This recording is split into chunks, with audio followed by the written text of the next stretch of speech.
আমরা আজকে আলোচনা করব আউযু বিল্লাহি মিনাশ শাইতানির রাজিম এই অংশটুকু নিয়ে। আমরা কোরআন কারীম যখন আমরা পড়ি তখন আমরা কি বলি? আউযু বিল্লাহি মিনাশ শাইতানির রাজিম বলি না? এটাকে আমাদের পড়তেই হবে। এর অর্থ কি? আমরা কেন পড়ি? তো আমরা আগে অর্থ জানি। আউযু অর্থ কি? আমি আশ্রয় প্রার্থনা করছি। বিল্লাহি কার কাছে? আল্লাহ রাব্বুল আলামিনের কাছে।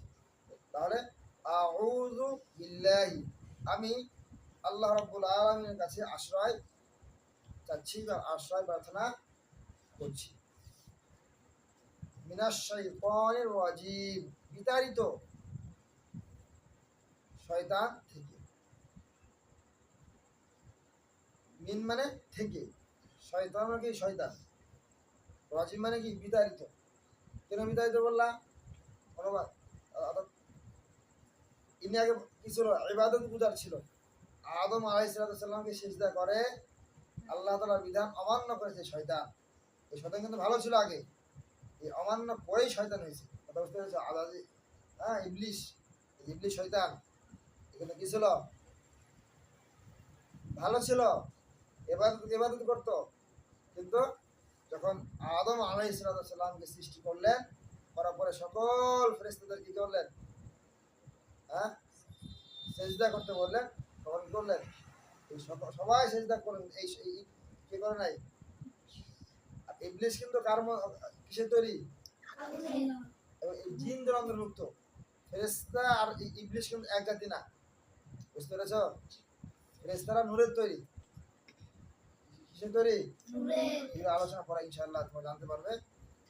শয়তান কিন্তু জিনদের অন্তর্ভুক্ত। ইবলিশ শয়তান কার অন্তর্ভুক্ত? জিনদের অন্তর্ভুক্ত। বুঝতে পেরেছ? যাই হোক, এখানে আমরা কুরআনুল কারীম তেলাওয়াত করার শুরুতে আউযু বিল্লাহ পড়া মুস্তাহাব।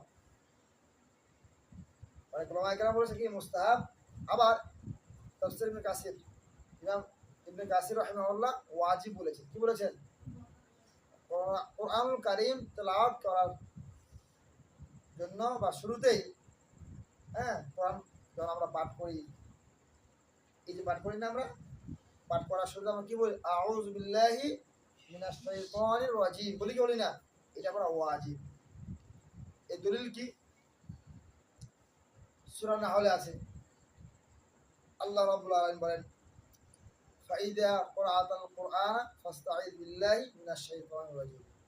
ফাইদা ক্রাআতাল কুরআন, যখন আপনি করবেন কোরআন তেলাওয়াত করবেন, কোরআন পাঠ করবেন, তখন ফাস্তাঈদ বিল্লাহি, তাহলে আপনি আল্লাহর কাছে করবেন আশ্রয় প্রার্থনা করবেন মিনাশ শাইতানির রাজিম, বিতাড়িত শয়তান থেকে। এই আয়াত থেকে বোঝা যাচ্ছে যে বিতাড়িত শয়তান থেকে আমাদের আশ্রয় প্রার্থনা করতে হবে। এজন্য কোরআনুল কারীম তেলাওয়াতের শুরুতে আউযু বিল্লাহ পড়া কি? ওয়াজিব। কথা বুঝতে পেরেছো? এজন্য আমরা যখনই কোরআন তেলাওয়াত করবো, তখন আমরা কি বলবো? আউযু বিল্লাহি মিনাশ শাইতানির রাজিম পাঠ করবো। একটা বিষয়। আরেকটি বিষয় হলো যে এই যে শয়তান থেকে আমাদের সব সময় শুধু শুধু কোরআন তেলাওয়াত করব, এই সময় আমরা কি শয়তান থেকে আমরা প্রার্থনা আশ্রয় প্রার্থনা করব? কার কাছে? আল্লাহর কাছে আশ্রয় প্রার্থনা করব শয়তানের থেকে? না, আমরা সব সময়, কারণ শয়তান সে প্রতিজ্ঞা করেছে আমাদেরকে, আল্লাহ তাআলা বান্দাদেরকে পথভ্রষ্ট করার জন্য। আমরা জানি অনেকেই যে যখন শয়তান বিতাড়িত হলো, আল্লাহর বিধান অবাধ্য হয়ে অমান্য করে, এরপরে আদম এবং হাওয়া আলাইহিস সালাম যখন জান্নাতে ছিলেন, তখন কিন্তু কি ধোঁয়া দিয়েছে? আগে আদম ভুল মেসেজ দিয়েছে। কথা বুঝে আসছে? এবং আল্লাহ তাআলা যখন বিধান অমান্য করলো, তখন আল্লাহ তাআলার সাথে শয়তানের কিছু কথোপকথন হয়েছে। কথা বুঝে আসছে? তখন এই কথোপকথনের কিছু অংশ হলো যে সূরা আরাফে এই বিষয়টি স্পষ্ট করেছেন আল্লাহ তাআলা। তো উনি শয়তান যখন ওকে বলা হয় যে তুমি কি করো, ক্বালা মা মানাআকা আল্লা তাসজুদা ইয আমারতুকা, কথা বুঝে আসছে? এবার বলছে এবং শয়তান বলল যে আমি কি, আমি কি তার থেকে শ্রেষ্ঠ, আনা খায়রুম মিনহু, মানে আমি আদম থেকে শ্রেষ্ঠ। কেন? খলাকতানি মিন নার ওয়া খলাকতাহু মিন তিন, কথা বুঝে আসছে? যে আরে আমাকে সৃষ্টি আপনি আমাকে সৃষ্টি করেছেন আগুন থেকে আর তাকে মাটি থেকে, আদমকে মাটি থেকে, তা আমি যাচ্ছি শ্রেষ্ঠ না? আমি তাকে শ্রেষ্ঠ কথা বলছি, আর যাবো কেন? তার কাছে আমি নত হবো কেন? আদমের কাছে আমি কেন নত হবো? যা উনি উনি এই বিধান অমান্য করে বিতাড়িত হলো। এরপরে অহংকার করলো, সে লাঞ্ছিত অপদস্থদের অন্তর্ভুক্ত হলো শয়তান। এরপর শয়তান আল্লাহর কাছে আবেদন করলো, আপনি আমাকে কিয়ামত পর্যন্ত দিয়ে দেন, পুনরুত্থান দিবস পর্যন্ত অবকাশ দিন, মানে আমি যেন মৃত্যুবরণ না করি কিয়ামত পর্যন্ত। যখন কিয়ামত সংঘটিত হবে পুনরুত্থান দিবস পর্যন্ত কি যেন না হয়, আমার মৃত্যু দিয়ে অবকাশ দিন। আল্লাহ তাআলা বললেন ঠিক আছে তোমাকে অবকাশ দিলাম, ইন্নাকা মিনাল মুনজারিন, তোমাকে কি মানে দেওয়া হলো, এটা মঞ্জুর করলো। এরপরে শয়তান বলতেছে আল্লাহকে, কথা বুঝতে কি বলেছে, যে ক্বালা বিমা ক্বালা ফাবিমা আওয়াইতানি লাআকুদান্না লাকুম সিরাতাকাল মুস্তাকিম। এই আয়াতে আল্লাহ তাআলা বলছেন, আমাদের জানিয়েছেন যে শয়তান কি বলেছে, যেহেতু আপনি আমাকে পথভ্রষ্ট করলেন।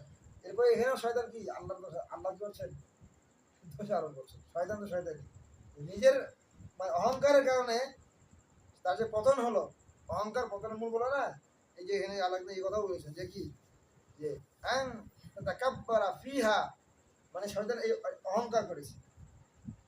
যাই হোক, অতএব লাআকুদান্না লাহুম সিরাতাকাল মুস্তাকিম, অবশ্যই আমি কি করব তাদের, তার বান্দাদের, আল্লাহর বান্দাদের, তাদের কি করব, বসে থাকবো তাদের জন্য কোথায়, আপনার সঠিক পথে, সিরাতাকাল মুস্তাকিম, আপনার সঠিক পথে কি থাকবো, বসে থাকবো, যাতে করে এরা সঠিক পথে আসতে না পারে, মসজিদে যেতে না পারে, ভালো কাজ করতে না পারে, ধোকা দিবে। কি দিবে?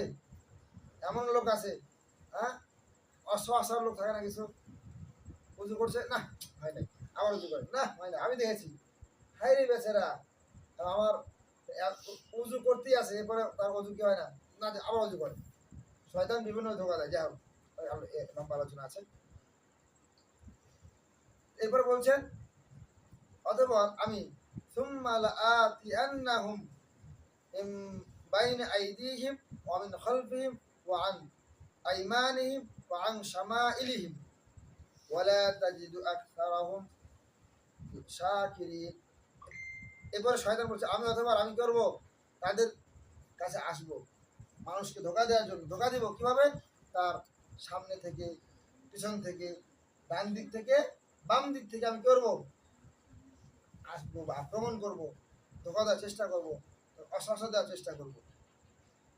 ওয়ালা তাজিদু আকসারাহুম শাকিরিন, আপনি অধিকাংশ কি তাদের অধিকাংশ কি হবে না, কৃতজ্ঞতাকারী পাবেন না। কথা বুঝতে পেরেছো? এই জন্য আমরা সবসময় আল্লাহ তাআলার কাছে আশ্রয় চাবো বিতাড়িত শয়তানের থেকে। হে আল্লাহ, আউযু বিল্লাহি মিনাশ শাইতানির রাজিম, হে আল্লাহ আমাদের কি করেন, বিতাড়িত শয়তান থেকে আমি আমি কি, হে আল্লাহ আমি কি আপনার কাছে আশ্রয় চাচ্ছি। এই আশ্রয় কে দিতে পারবে? আল্লাহ, আল্লাহ ছাড়া কেউ দিতে পারবে? কে পারবে? পারবে না। একমাত্র আল্লাহ কি আশ্রয়, আল্লাহ ছাড়া কারোর কাছে আশ্রয় পাওয়া যায়, আশ্রয় কি চাওয়া যাবে না। আল্লাহ তাআলা আমাদের সবাইকে যে আলোচনাগুলো করলাম